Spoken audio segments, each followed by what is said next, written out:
бітіруші түлектер, сіздердің назарларыңызға география пәні бойынша ұлттық бірыңғай тестілеуде кездесетін бір жауапты және бірнеше дұрыс жауапты тест тапсырмаларын ұсынамыз.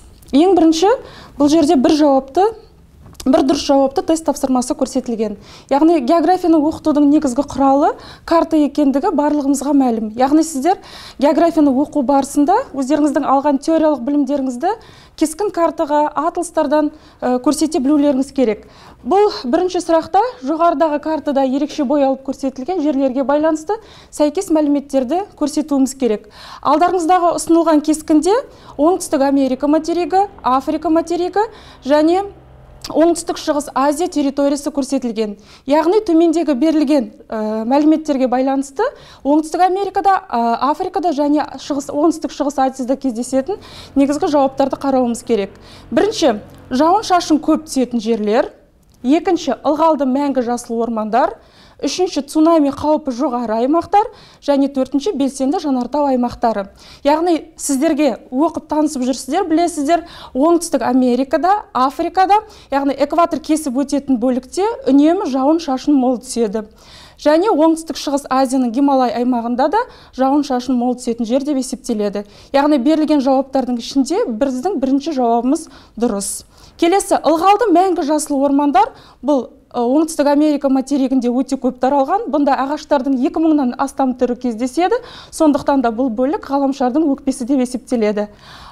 Африка территориясында да экватор мен Конго қазан шұңқырының аймағында мәңгі жасыл ормандар, яғни саваналар мен сирек ормандарда өте көп таралған. Сондықтан екінші берілген мәлімет те ол дұрыс. Бұл жердегі дұрыс жауап 1 және 2. Екінші, бұл көп жауапты, бірнеше дұрыс жауапты тест тапсырмасы. Қазақстанның физикалық географиясын оқу барысында сіздер қорықтар тақырыбымен таныстыңыздар. Осы республикамыздың территориясында 1926 және 2004 жылдары ашылған 10 қорық кездеседі.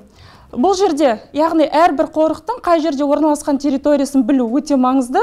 Сіздердің назарларыңызға Тянь-Шань тауында орналасқан қорықты табу керек. Енді жауаптарына келетін болсақ, нұсқасында Батыс Алтай көрсетілген. Батыс Алтай сіздер білетіндей, бұл Шығыс Қазақстанның территориясында Алтай тауында орналасқан. Яғни бұл дистрактор болып есептеледі. Келесі Марқакөл. Ол да Күршім мен Азутау жоталарының аралығында Шығыс Қазақстанның территориясында орналасқандықтан Тянь-Шань тауына қатысы жоқ. Келесі Қаратау. Жаңағы нұсқасы бұл біздерде дұрыс жауап деп есептеледі. Себебі Қаратау қорығы республика территориясында ашылған ең соңғы қорық және ең кішкентай қорық. Бұл Тянь-Шань тауында орналасқан. Нұсқасында Барсакелмес көрсетілген. Барсакелмес, өздеріңіз білетіндей, бұл Арал теңізінің маңында, яғни Тянь-Шань тауына ешқандай қатысы жоқ. Сондықтан бұл да дистрактор болып есептеледі. Қорғалжын қорығы республикамыздың территориясында 1968 жылы ашылған ең үлкен қорық.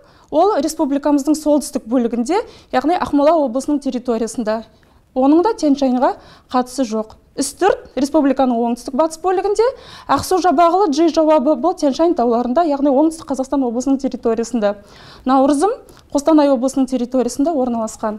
Бұл сұрақтан негізгі екі дұрыс жауабы бар, Си және Джи жауабы. Міне осындай география пәнінен бір және бірнеше дұрыс жауапты тесттер кездеседі. География пәнінен ұлттық бірыңғай тестілеуге дайындалуда міндетті түрде министрлікпен бекітілген оқулықтармен дайындалғаныңыз жөн. Алдағы үлкен тұрған меже ұлттық бірыңғай тестілеуде барлықтарыңызға сәттілік тілеймін.